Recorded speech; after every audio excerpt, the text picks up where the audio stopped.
Okay,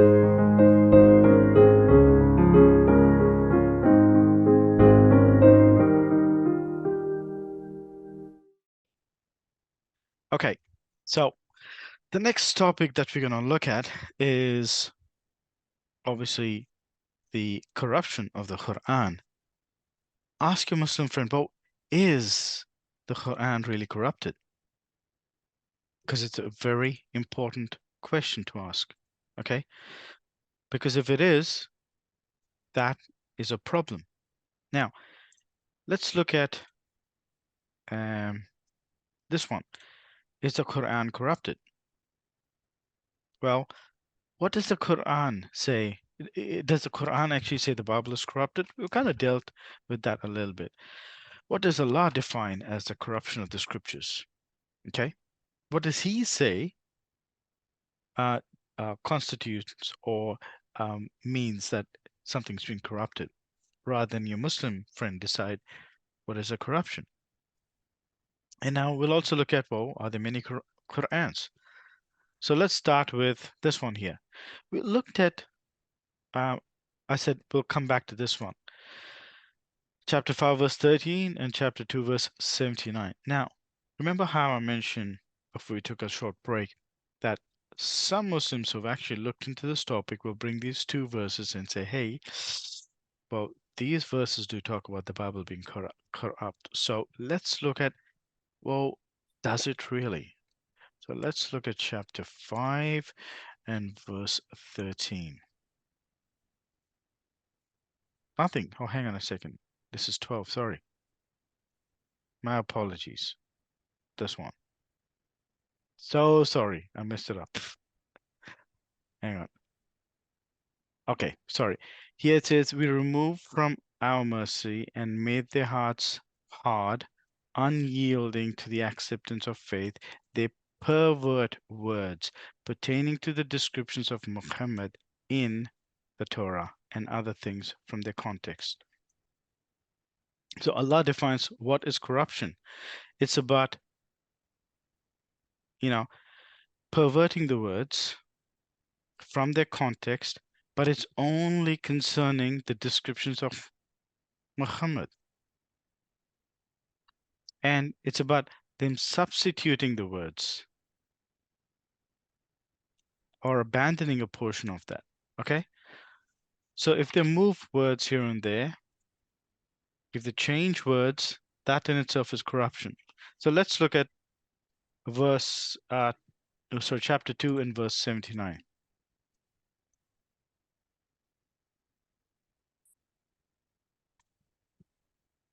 Okay, then woe to those who write the book with their own hands and they say, this is from Allah, to traffic with it for miserable price. Woe to them for what their hands do write, for the gain they make thereby. Now let's look at a tafsir quickly. So this is only if in the books that he sent, they change the descriptions and the traits of Muhammad. That's it. And if they're changing or altering it, okay, for a prophet. So any change or altering of words here and there. But again, it seems like both the verses are talking only if it concerns Prophet Muhammad. Okay, but let's just say we give them the benefit of the doubt. We just ignore that it's not just about Prophet Muhammad. Then we look at any changing and altering of the words or the verses, that is corruption, right?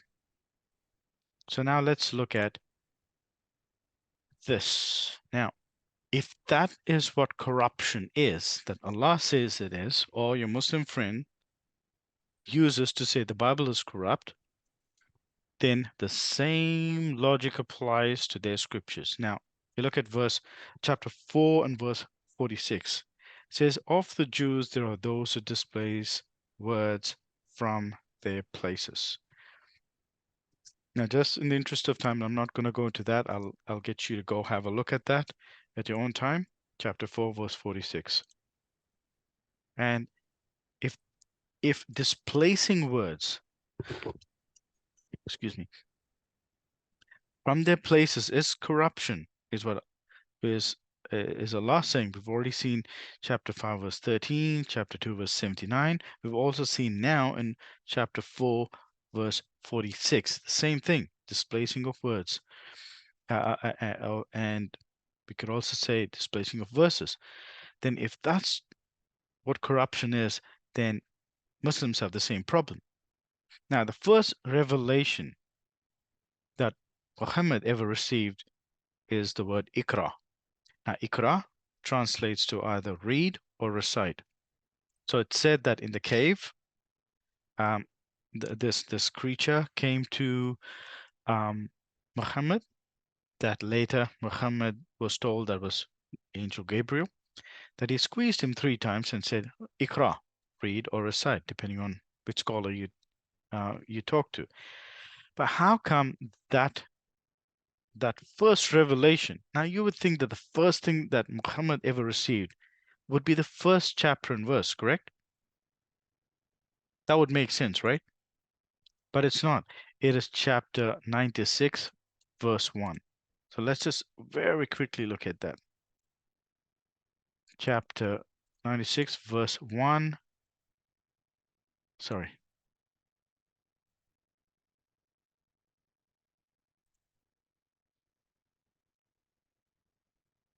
Says proclaim or read. Some translations say recite in the name of the Lord and cherisher who created. That's the very first verse revealed to Muhammad.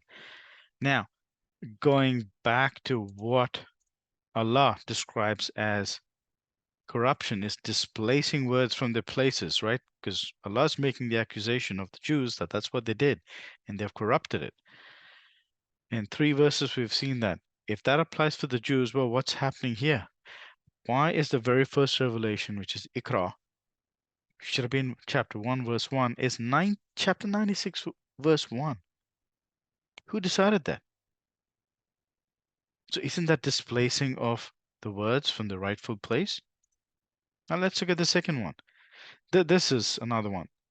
Surah Al-Ma'idah, chapter 5, verse 3. It says, "This day have I perfected your religion for you." Okay, again, in the interest of time, not gonna go there. I'm happy for you to go read that and read the tafsirs or the commentaries when you have a bit more time. So this is Allah saying to Prophet Muhammad that this day have I perfected your religion for you.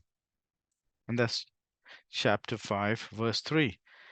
But there's a problem because chapter 5 is here. And you see how many chapters we've got till 114. If here, chapter 5 is where Muhammad's religion was perfected, what are all these instructions here in all these verses? And what about all the hadiths? See, there's plenty of hadiths, all of these. You see, this is outside of the Quran. Why was there any need for any of these? If the religion was indeed perfected, here, chapter 5. Isn't that the same thing that the Jews are being accused of? Those who displaced words from the rightful places? The next thing we'll look at is chapter 75, verse 17.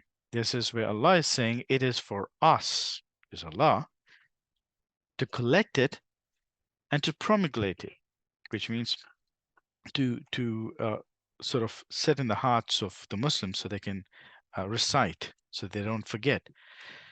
But whose job was it to collect the Quran, all the revelations? It was Allah who said it's for us to collect it. But you know what happened?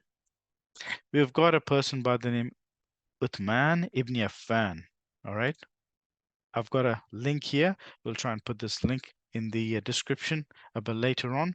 And I've got a short biography. He's the third caliph, or Khalifa as this is called. And you would have heard the burning of the Quran. All right. The very first person to burn the Qurans was this bloke here. Uthman, he is the one who actually compiled the Qurans. He collected all the Qurans. he actually made the scribes write one Quran, burnt all the other variants. So we'll never know what the other Qurans were about. And if you read this, we'll put the link in the description. It talks about him. One of the things that he actually did was to actually his contribution to the Islamic State was, hang on, yeah, the highlights of his reign as a Khalifa or a Caliph was compiling the Quran. Now, isn't that a contradiction to what it says? It is for Allah to collect it. And that is a big problem. The next thing is there are missing verses. And these verses are stoning and adult suckling. That's a bit embarrassing. I've had to change the words a little bit here, but adult suckling. It's a little bit, yeah, on the adult side of things. But there are verses here that are missing, okay? And this is the reference for it. I'll have to show this to you because you'll have to show it to your Muslim friends, okay? This is where is Aisha, who's the child bride of Prophet Muhammad. She's the one who has said this. The verse of stoning and breastfeeding an adult 10 times was revealed. And the paper was with me under my pillow. When the messenger of Allah died, which is Muhammad, we were preoccupied with this death, and a tame sheep came in and ate it. So now they have different gradings for the hadith or the sunnah. Hasan means it's good. The grading is good. It's a very it's that it's a true hadith. So there are missing words. These are words of Allah, right? The verses. Who else will the verses come from? And Aisha is meant to be the mother of all the Muslims. So the Muslims can't dispute that. Now, we've got missing verses already, and this is really bad. Satanic verses. Have you guys ever heard of the satanic verses?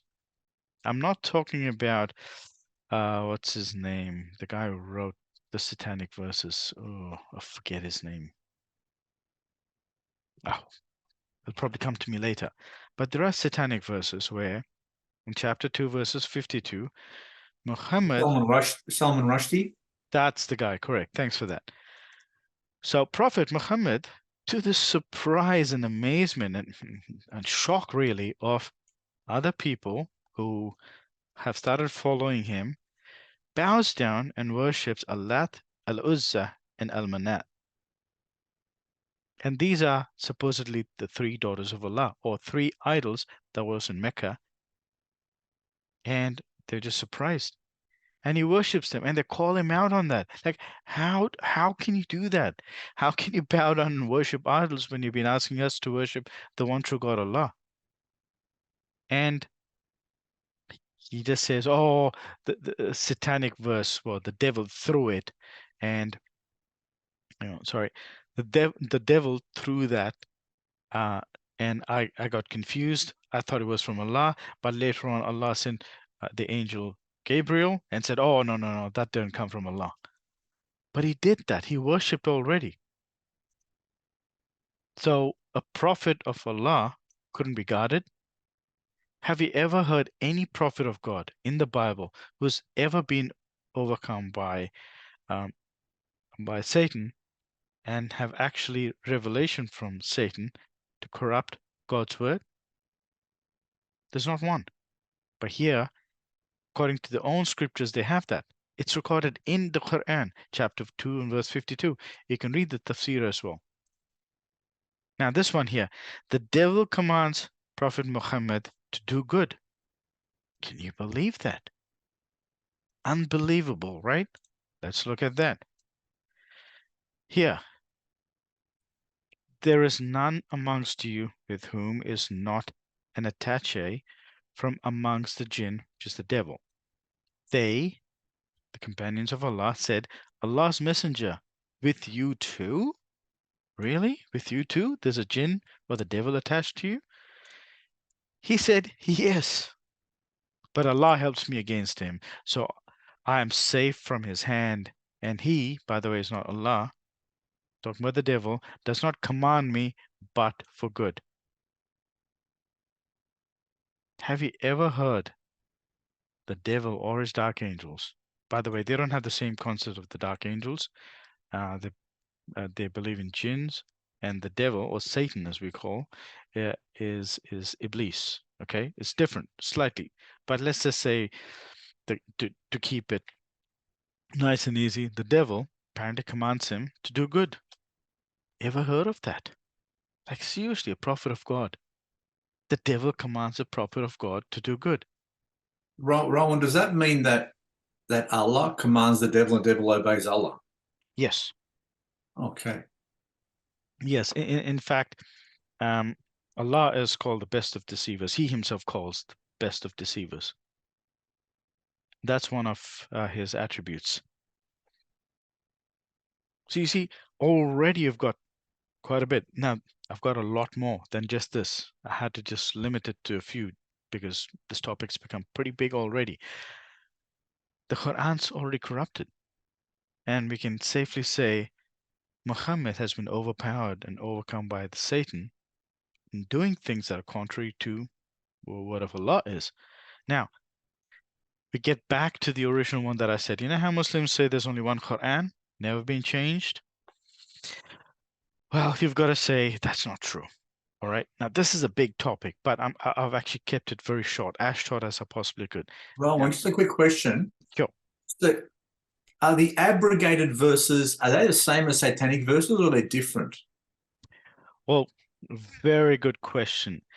Not really. Now, here's the thing. The abrogated verses, Islam has a problem with verses that are contradicting each other. You've got the Meccan verses and the Medinan verses.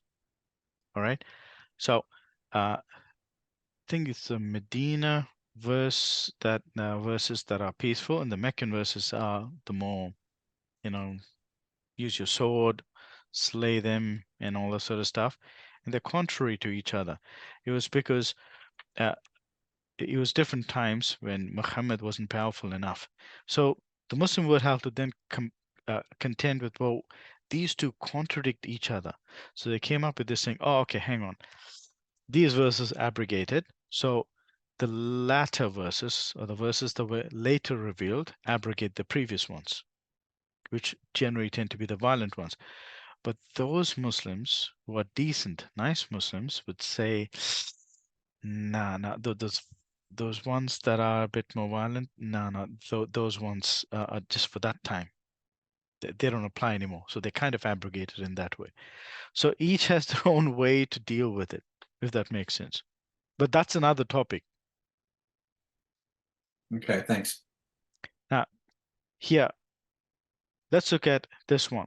Now, Muslims would say there's one Quran, but in the lifetime of Prophet, we look at Sahih al-Bukhari, that's book 59, and Hadith 30. Here, this is during the life of Muhammad. Allah's messenger, which is Muhammad, said, Gabriel read the Quran to me in one way, i.e., dialect or language. All right? That's not there, by the way, in the original Arabic. They just put it there. So let's just say read the Quran in one way. Or let's just take the dialect, okay, or a language. And he goes on to say, and I continued asking him to read it in different ways till he read it 7 different ways. And the reason why he came up with this explanation is if you go to the previous hadith, Muhammad on the same topic, he would say one thing, and later he would say something else. And people would be like, hang on, that's not what you said before. You said something else. What's going on? And because he's now caught, he came up with this explanation saying, no, no, no, no. It was given to me 7 times. So it's 7 Qur'ans already. That's a problem. That's in the lifetime of Muhammad. Now, right now, you've got anywhere, depending on which bookstore you go to, you've got anywhere from 16 to 24 plus. It's believed up until recently, we've got about 30 plus Qur'ans in the Arabic only of different variants. In Arabic, Forget about English or any other language.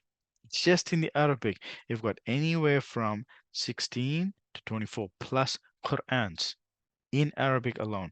And what I would encourage you to do is there is a YouTube video called Has the Quran Been Changed by Dr. Bernie Power. It's from 6 years ago. I was actually there in person when the debate happened, and this YouTube video has some excellent material and goes into various different aspects of how the Quran is actually corrupted according to Muslim sources, not according to Christian sources, according to Muslim sources. And I would encourage you to check out this YouTube video where Dr. Bernie Power debates a sheikh from Sydney, and the topic was, has the Quran been changed? Now, we reached the end of the topic, finally. You've done a lot of work there, brother. It was quite challenging, and I appreciate your time and your patience to sit through.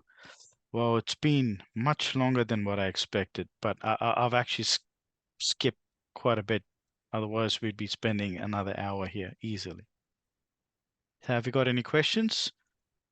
Yeah, I'm just I'm gonna have to sort of like look through it a little bit. My head's spinning. There's so much to take in just that small part. So I appreciate all the work and study and time that you put into it to bring that to us. And yeah, you can see it's very, very in-depth and involved, and yeah, you've done a great job to spin our heads. I appreciate that. Mm. Yeah. No problem at all. Fiona, Look, and I would encourage you when we eventually post this, we're going to be putting some links in the description that you can actually access. And I would encourage you to take time to study these topics because they're very, very important.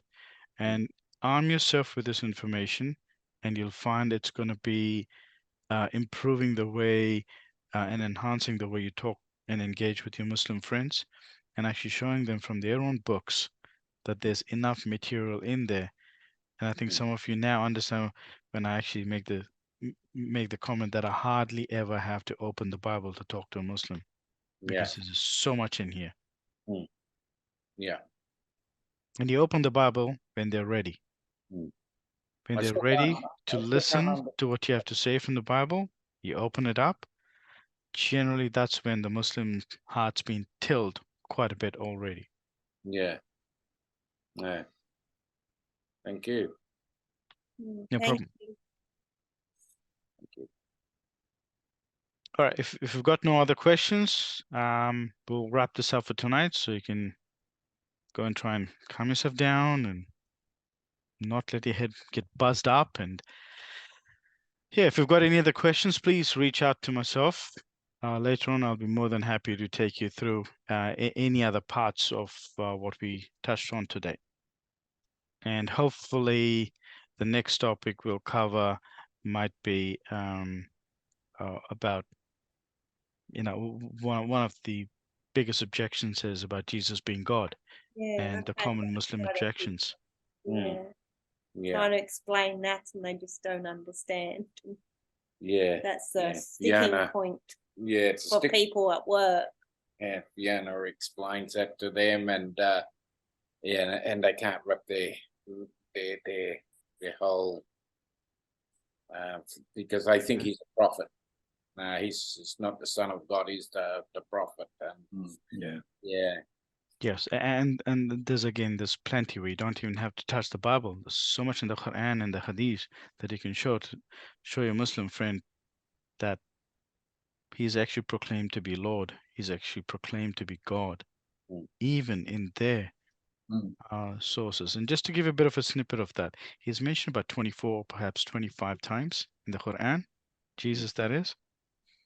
On the contrary, Prophet Muhammad is mentioned only 3 times as Prophet Muhammad, and the 4th time he is mentioned as Ahmed.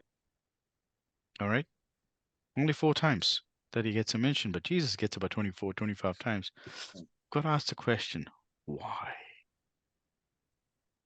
And there's plenty of other things, but when we get to the topic, hopefully it won't be this long, but thanks for bearing with me. Thank you very much, Rowan. Yes, thank Thanks, you. Rowan. Thanks, All Ron. right. Have a good night, all. Good night, everyone. Bye. Bye. Bye, everyone.